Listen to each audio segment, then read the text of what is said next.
Hello friends. நம்மளுடைய முந்தைய வீடியோல இந்த நான் காக்னிசபிள் அஃபென்ஸ்னா என்னன்ற விவரங்கள் பத்தி சொல்லியிருப்பேன். அதுல இந்த கருச்சிதைவு ஏற்படுத்தினா, இல்ல கட்டாய கருச்சிதைவு ஏற்படுத்தினா என்ன தண்டனை? அப்படின்ற ஒரு டாபிக்கையும் சொல்லியிருப்பேன். அதுக்கு நான் காக்னிசபிள் இல்ல காக்னிசபிள் அஃபென்ஸான்னு சொல்லியிருப்பேன். ஸோ இன்னைக்கு காலையில ஒரு நியூஸ் ஒரு WhatsAppல ஷேர் ஆச்சு. நம்ம நேத்து சொன்ன டாபிக்கும் இதுவுமே கிட்டத்தட்ட ஒரு மேட்ச் ஆகுது. அது என்ன நியூஸ்ன்றத நான் கீழ பதிவிடுறேன். நீங்க பாருங்க. இந்த திருவண்ணாமலை மாவட்டத்தைச் சேர்ந்த ஒரு பெண்மணி தன்னுடைய வயித்துல பெண் சிசு இருந்ததுனால அந்த பொண்ணோட கணவர் மற்றும் அவங்க வீட்டார் சேர்ந்து அதை நீ கருக்கலைப்பு செஞ்சிரு அப்படின்னு சொல்லி அந்த பொண்ணை கட்டாயப்படுத்திருக்காங்க. அதனால மனமுடிஞ்ச அந்த பொண்ணு தன்னுடைய 1.5 வயசு குழந்தையோட சேர்த்து தற்கொலை பண்ணி இறந்துருச்சு. இதுதான் அந்த நியூஸ். சோ கேட்கவே எப்படி பதறுது. இந்த பொண்ணு இறந்ததுக்கு காரணம் நீங்க என்ன நினைக்கிறீங்க? கண்டிப்பா ஒரு அடிப்படை சட்டம் தெரியாததுதான் காரணம். இந்த பொண்ணு ஒரு காவல் நிலையத்துக்கு போயிட்டு என்னுடைய கணவரோ அவங்களது வீட்டாரோ இந்த மாதிரி என்னுடைய கருவை கலைக்க சொல்லி கட்டாயப்படுத்துறாங்க அப்படின்னு சொல்லிட்டு போய் ஒரு புகாரை கொடுத்திருந்தாங்கன்னா கண்டிப்பா இன்னைக்கு அந்த பொண்ணு உயிரோட இருந்திருக்கும். அண்ட் 2வது, இந்த கைதானாங்க பாருங்க 4 பேரும், இவங்களுக்கு ஒரு கருச்சிதைவை கட்டாயப்படுத்தி கருச்சிதைவை ஏற்படுத்தினா என்ன தண்டனை அப்படின்ற விவரங்கள் தெரிஞ்சிருந்ததுன்னா கண்டிப்பா இந்த விஷயங்களை பண்ணியிருக்க மாட்டாங்க. சோ இதுக்கான காரணம் ஒரு அடிப்படையா ஒரு சட்டம் தெரியாததுதான் காரணம். அதோட சீரியஸ்னஸ் தெரியாததுதான் காரணம். இன்னைக்கு ஜெயில்ல இருக்காங்க. அண்ட் இவங்க மேல என்னென்ன சட்டப்பிரிவு போட்டிருப்பாங்க அப்படின்னு பார்த்தா செக்ஷன் 90 BNS படி 10 வருஷம் வரைக்கும் ஜெயில் தண்டனை கிடைக்கிறதுக்கு வாய்ப்பு உண்டான தண்டனை பிரிவை போட்டிருப்பாங்க. இந்த 90 BNSனா என்ன அப்படின்னா இதுல 2 கேட்டகரி வருது. உட்கருத்தோட ஒரு கருச்சிதைவை ஏற்படுத்தி ஒரு மரணம் ஏற்பட்டா என்ன தண்டனை கிடைக்கும் அப்படின்னு சொல்றதுக்கான சட்டப்பிரிவு. அதுலயும் அந்த பொண்ணோட சம்பந்தம் இல்லாம கருக்கலைப்பு செய்தா என்ன தண்டனை அப்படின்னு சொல்ற சட்டப்பிரிவு தான் அது. சோ அந்த சட்டப்பிரிவை இதுல சேர்த்திருப்பாங்க. அண்ட் செகண்ட் 91 BNS, ஒரு குழந்தை பிறக்கிறதுக்கு முன்னாடி அந்த பிறப்பை தடுத்து இல்ல பிறந்ததுக்கு அப்புறம் உட்கருத்தோட தடுத்து மரணம் ஏற்படுத்தினா என்ன தண்டனை அப்படின்னு சொல்ற சட்டப்பிரிவு தான் அது. இதுக்கும் 10 வருஷம் வரைக்கும் ஜெயில் தண்டனை கிடைக்கிறதுக்கு வாய்ப்பு இருக்கிற சட்டப்பிரிவு. Okay, right. அண்ட் ஃபைனலா 108 BNS, அது என்னன்னா தற்கொலைக்கு உடந்தையா இருக்கிறத பத்தி.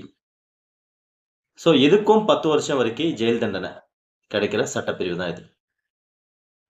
சோ அந்த பொண்ணு இறந்ததுக்கு காரணம் இவங்க தான்.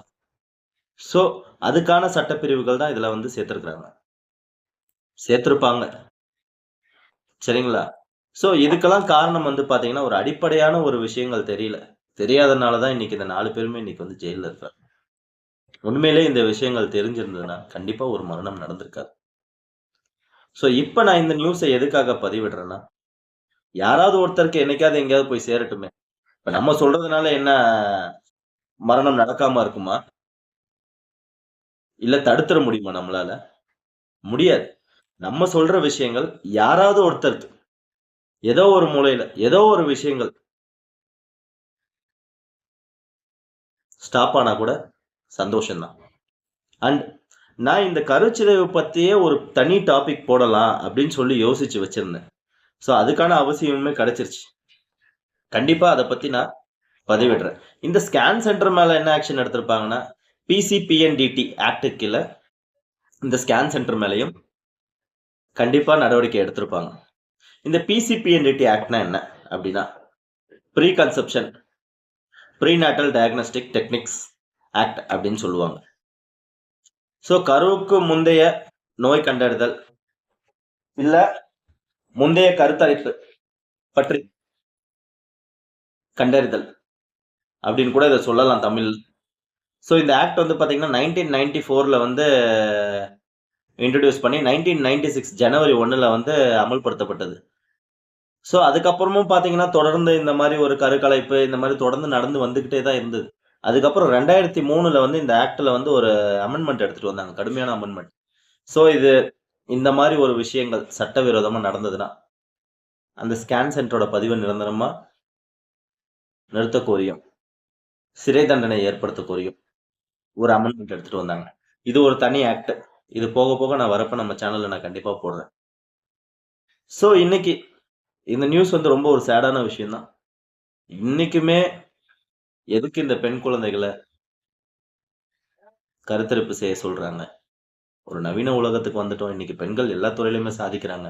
ஆண்கள், பெண்கள் ஈக்குவல் அப்படின்ற ஒரு விஷயங்கள் தான் போயிட்டு இருக்கு. ஸோ இன்னமுமே ஏன் இந்த பெண் குழந்தைகள் மேலயும், பெண்கள் மேலயும் இப்படி ஒரு தாக்குதல் நடக்குது? இப்படி ஒரு வன்முறைய ஏற்படுத்துறாங்கன்னு தெரியல. ஸோ நான் கட்டாயமா நம்ம சேனல்ல இந்த குழந்தைகள், பெண்கள் அவங்களுக்கு வந்து இந்த சட்டத்துல என்னென்ன விஷயங்கள்லாம் இருக்கு, என்னென்ன ரெமெடிலாம் இருக்கு அப்படின்ற விஷயங்கள சுருக்கமாவும், சிம்பிளாவும் கண்டிப்பா நான் எக்ஸ்பிளைன் பண்றேன். பாருங்க. ஸோ உண்மையா ஒரு சேடான விஷயம் தான் இது.